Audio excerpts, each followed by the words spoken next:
President, and gentlemen, ladies of the House, standing here with 8 minutes in my hands and at this venerable and rather magnificent institution, I was going to assure you that I belong to the Henry VIII School of Public Speaking, that as Henry VIII said to his wives, I shall not keep you long. But now finding myself the seventh speaker out of 8 in what must already seem a rather long evening to you, I rather feel like Henry VIII's last wife. I more or less know what's expected of me, but I'm not sure how to do it any differently. Perhaps what I should do is really try and pay attention to the arguments that were advanced by the opposition today.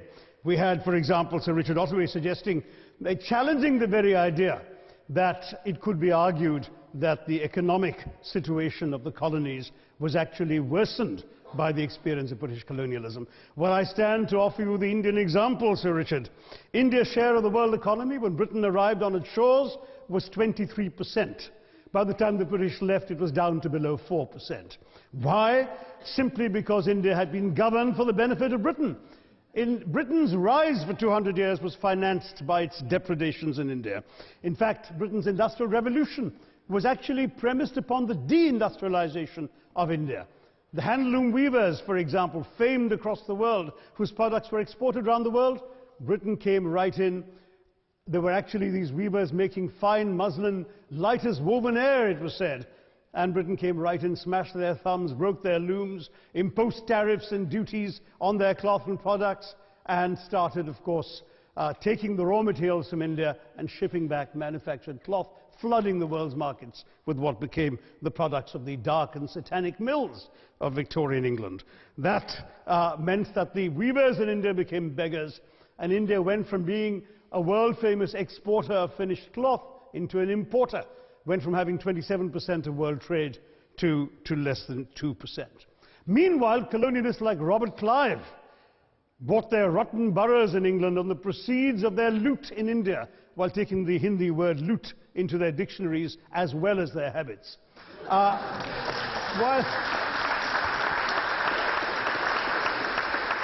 And the British had the gall to call him Clive of India, as if he belonged to the country, when all he really did was to ensure that much of the country belonged to him.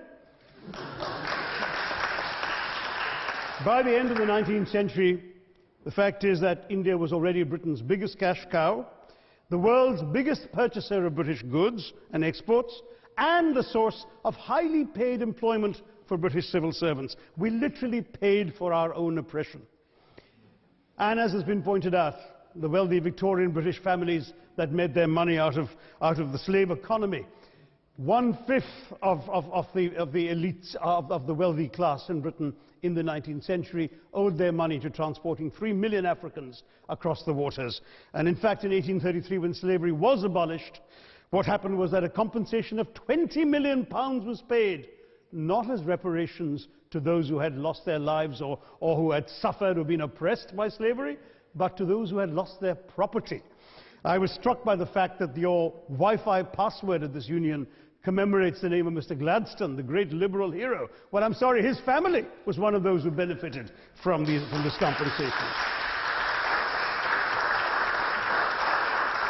Staying with India, between 15 and 29 million Indians died of starvation in British-induced famines. The most famous example, of course, was the Great Bengal Famine during the Second World War, when 4 million people died because Winston Churchill, deliberately as a matter of written minuted policy, proceeded to divert essential supplies from civilians in Bengal to sturdy Tommies and Europeans as reserve stockpiles. He said that the starvation of anyway underfed Bengalis mattered much less than that of sturdy Greeks. This is Churchill's actual quote. And when conscience-stricken British officials wrote to him, pointing out that people were dying because of this decision, he peevishly wrote in the margins of the file, "Why hasn't Gandhi died yet?" So all notions that the British were trying to do their colonial enterprise out of enlightened despotism, to try and bring the benefits of colonialism and civilization to the benighted heathen. I'm sorry, Churchill's conduct in 43 simply one example of many that gave a lie to this myth. As others have said on the proposition, violence and racism were the reality of the colonial experience. And no wonder that the sun never set on the British Empire, because even God couldn't trust the English in the dark. Let me take World War I as a very concrete example, since the first speaker, Mr. Lee, suggested these things couldn't be quantified. Well, let me quantify World War I for you. Again, I'm sorry, from an Indian perspective, others have spoken of other countries. 1/6 of all the British forces that fought in the war were Indian. 54,000 Indians actually lost their lives in that war. 65,000 were wounded. Another 4,000 remained missing or in prison. Indian taxpayers had to cough up £100 million in that time's money. India supplied 70 million rounds of ammunition, 600,000 rifles and machine guns, 42 million garments were stitched and sent out of India, and 1.3 million Indian personnel served in this war. I know all this because, of course, the commemoration of the centenary has just taken place. But not just that, India had to supply 173,000 animals, 370 million tons of supplies, and in the end, the total value of everything that was taken out of India, India, by the way, suffering from recession at that time and poverty and hunger, was, in today's money, £8 billion. You want quantification? It's available. Second World War, it was even worse, 2.5 million Indians in uniform. I won't belabor the point, but of Britain's total war debt of £3 billion, in 1945 money, 1.25 billion was owed to India and never actually paid. Somebody mentioned Scotland. Well, the fact is that colonialism actually cemented your union with Scotland. You know, the Scots had actually tried to send colonies out before 1707. They'd all failed, I'm sorry to say. But then, of course, came union, and India was available, and there you had a disproportionate employment of Scots. I'm sorry, Mr. Mackenzie has to speak after me. Engaged in this colonial enterprise as soldiers, as merchants, as agents, as employees, and the earnings from India is what brought prosperity to Scotland, even pulled Scotland out of poverty. Now that India is no longer there, no wonder the bonds are loosening. Now, we've heard other arguments on this side. There's been a mention of the railways. Well, let me tell you, first of all, as my colleague, the Jamaican High Commissioner, has pointed out, railways and roads were really built to serve British interests and not those of the local people. But I might add that many countries have built railways and roads without having had to be colonized in order to do so.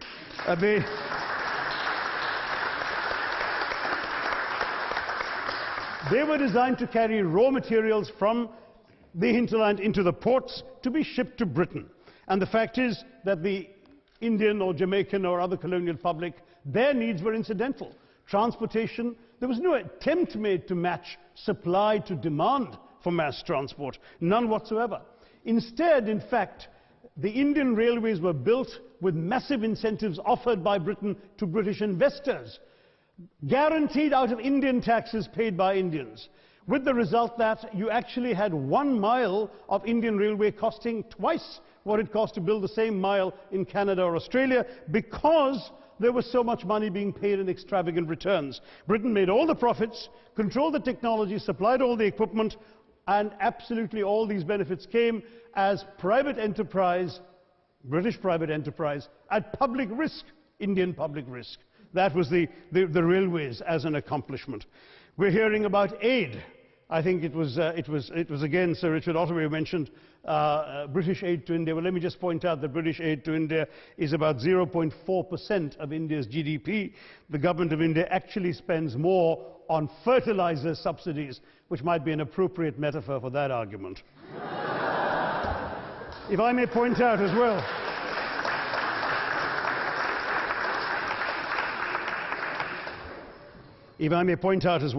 that as my fellow speakers from the proposition have pointed out, there have been incidents of racial violence, of loot, of massacres, of bloodshed, of transportation, in India's case even of one of our last Mughal emperor. Yes, maybe today's Britons are not responsible for some of these depredations, but the same speakers have pointed with pride to their foreign aid. You're not responsible for the people starving in Somalia, but you give them aid.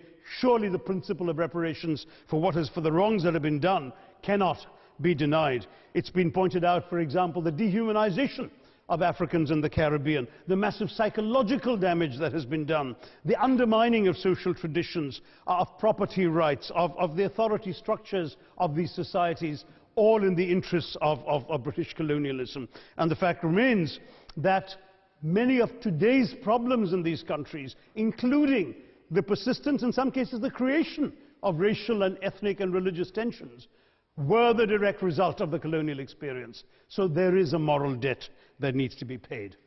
Someone challenged reparations elsewhere. Well, I'm sorry, Germany doesn't just give reparations to Israel.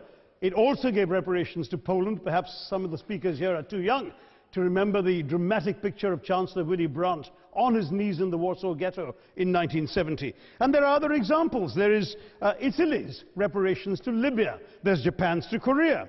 Even Britain has paid reparations to the New Zealand Maoris. So it's not as if this is something unprecedented or unheard of that's going to somehow open some sort of nasty Pandora's box.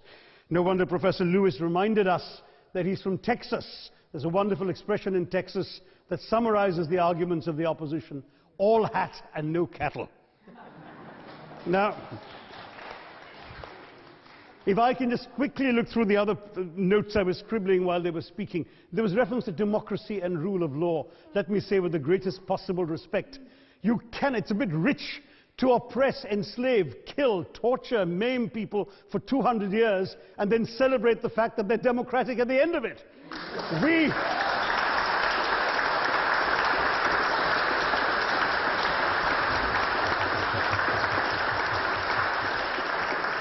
We were denied democracy, sir. We had to snatch it, seize it from you.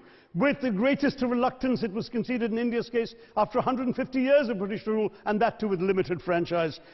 Yes, indeed, ma'am. The opposition spoke quite highly of Greek and Athenian democracy on which the West should pride itself, and spoke of liberty and equality in that same name. The Athenian democracy was only functioning because of the slave society on which it was built. That's the nature of colonisation. All right, I don't think that needs contradiction, not from me at any rate.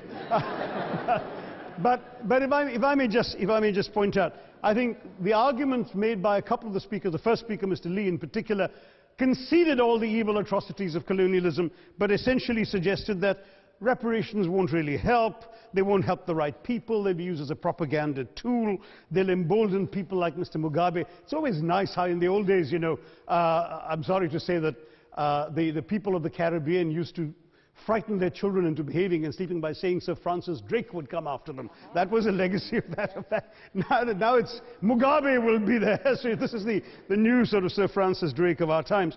The fact is very simply, sir, that we are not talking about reparations as a tool to empower anybody. They're a tool for you to atone for the wrongs that have been done. And I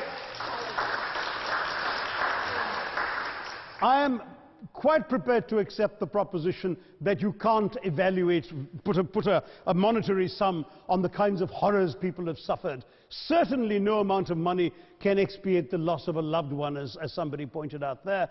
You're not going to be able to figure out an exact amount. But the principle is what matters. The fact is that to speak blithely of sacrifices on both sides, as an analogy was used here, a burglar comes into your house, ransacks the place, stubs his toe, and you say, well, there was a sacrifice on both sides. That, I'm sorry to say, is not an acceptable argument. The truth is that we are not arguing specifically that vast sums of money need to be paid. The proposition before this House is the principle of owing reparations, not the fine points of how much is owed, to whom it should be paid. The question is there a debt? Does Britain owe reparations?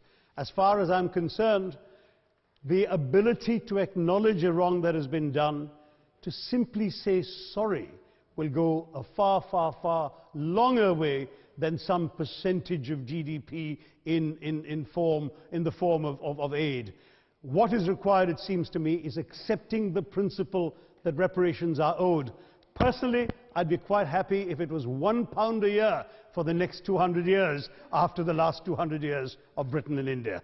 Thank you very much, Madam President.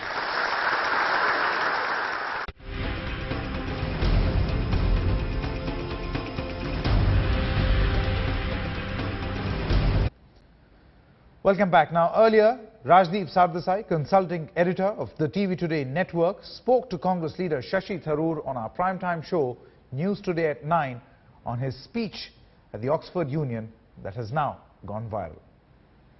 Congress MP from Thiruvananthapuram, former Minister of State for External Affairs, Shashi Tharoor. Appreciate your joining us. Shashi Tharoor, what a wonderful tour de force speech at the Oxford Union.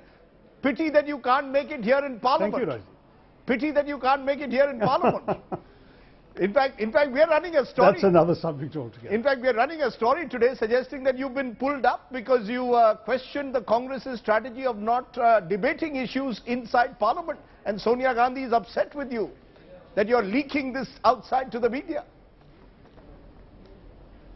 Well, I think all of you are quite aware that I don't leak. If I have anything to say, I say it openly. And I don't talk about what's being discussed behind closed doors. So can we move on to another subject? Okay, so Sonia Gandhi didn't pull you up, right? Is that what you're saying?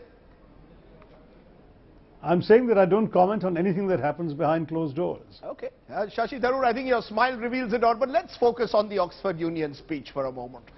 15 minutes and really a devastating speech to silence the colonialists, the British Empire, completely silenced by your speech there at the Oxford Union. You got loud applause every time you questioned the issue of a moral debt that Britain needs to pay for 200 years of ruling India.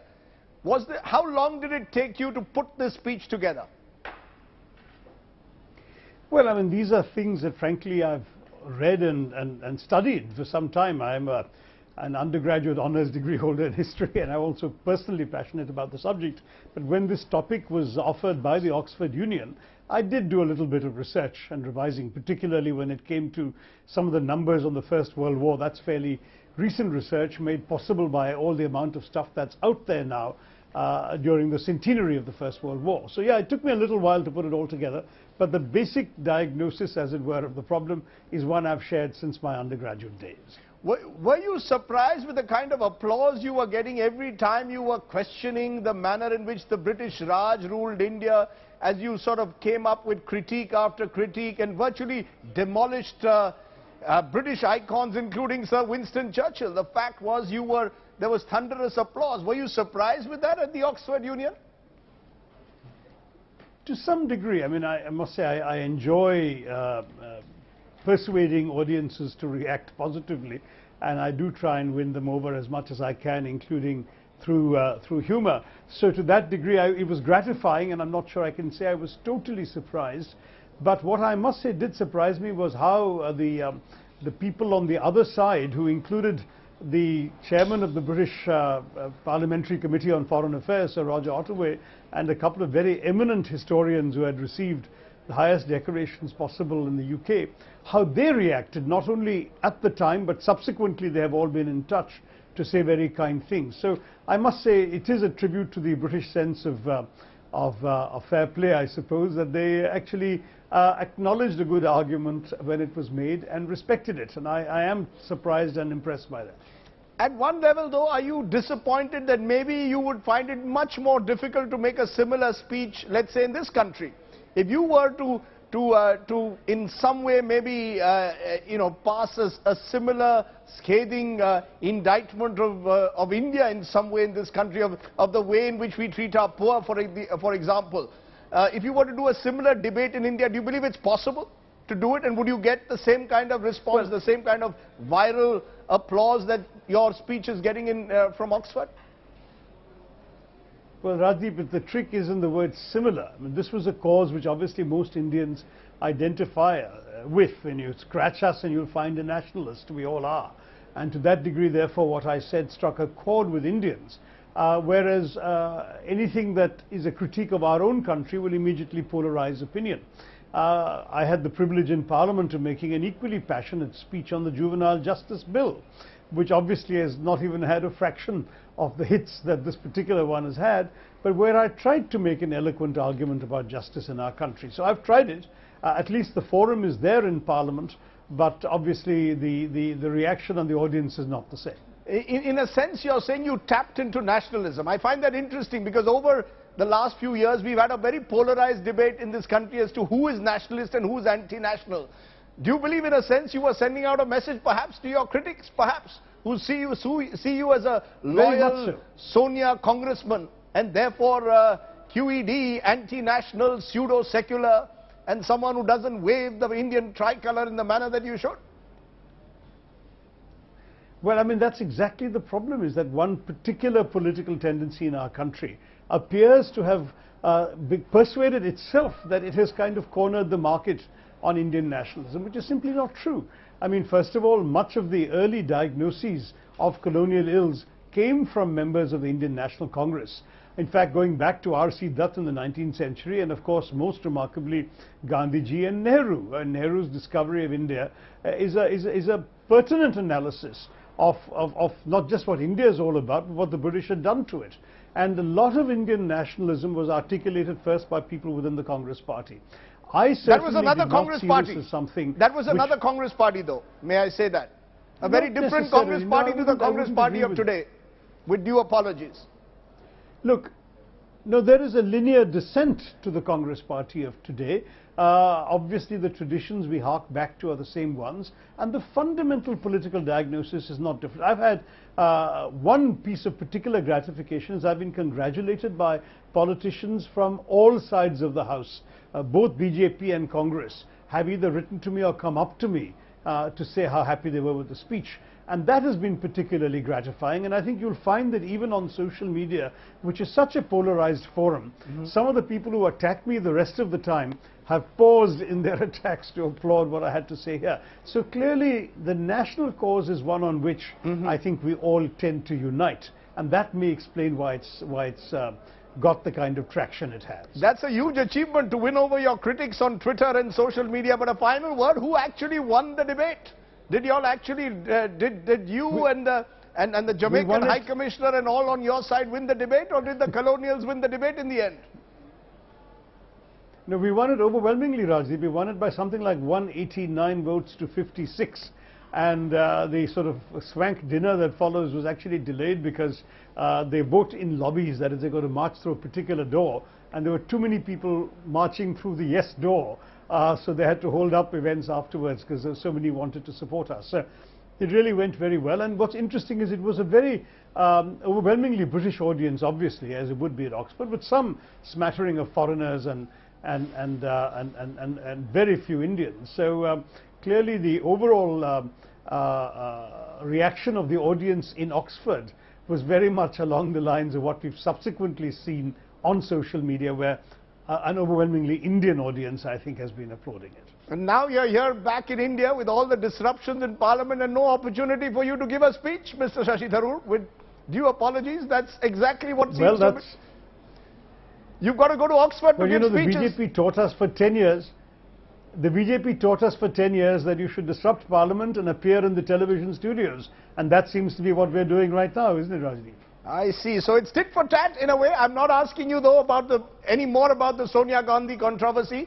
You seem to be unwilling to tell us whether she's pulled you up or not, but you seem to be smiling. And reason to smile. Your video's gone viral. Thanks very much, Shashi Tharoor, for the wonderful speech that you gave at the Oxford Union. Thank you very much. Thank you, Rajdeep. Appreciate it.